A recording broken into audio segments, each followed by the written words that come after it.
I worked for the previous owners that started Canoe Country for probably 9 or 10 years.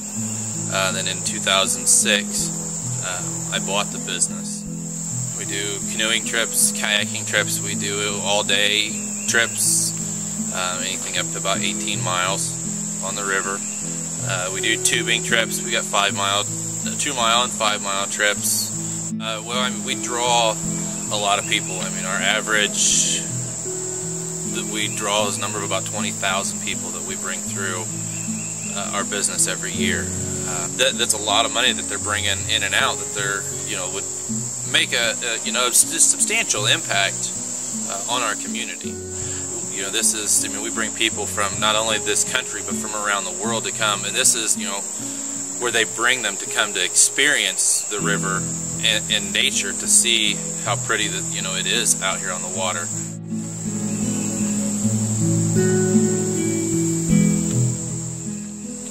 Well, when I first learned about the reservoir, I was actually on a field trip sitting in the Victory Field parking lot. And I got a phone call from my mom because she had read the paper, and it was on the front page of the Muncie paper, and she called me to tell me about it, and that was the first I had heard about it. And so there's a lot of the different things that run through your head, and so it was more of shock. And then after that, it's kind of, okay, how is this going to affect us? How's it going to affect my business, my livelihood? I've got kids that have to be fed, so how am I going to pay for them to eat and college and everything else down the road? Nobody really knows the answers or give you answers to anything right now.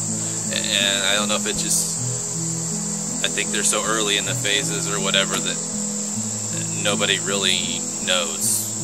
I don't think really what's going to happen yet.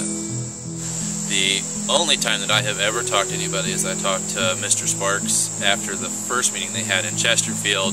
Something was said when we talked to him in that first thing of, well, we would just, set you up so that you could, run Canoe Country on the reservoir, and they may set us up with that, but eventually it would close us anyway, because it would kill our business, because we wouldn't have the customers coming to come paddle on a reservoir.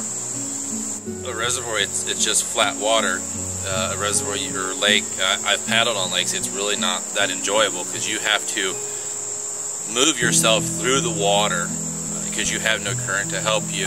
Where a river is, you get to enjoy the whole experience of traveling down and seeing a lot more. I mean, you can cover several miles and cover, get some rapids and see the blue herons and turtles and snakes and their natural environment as the river flows.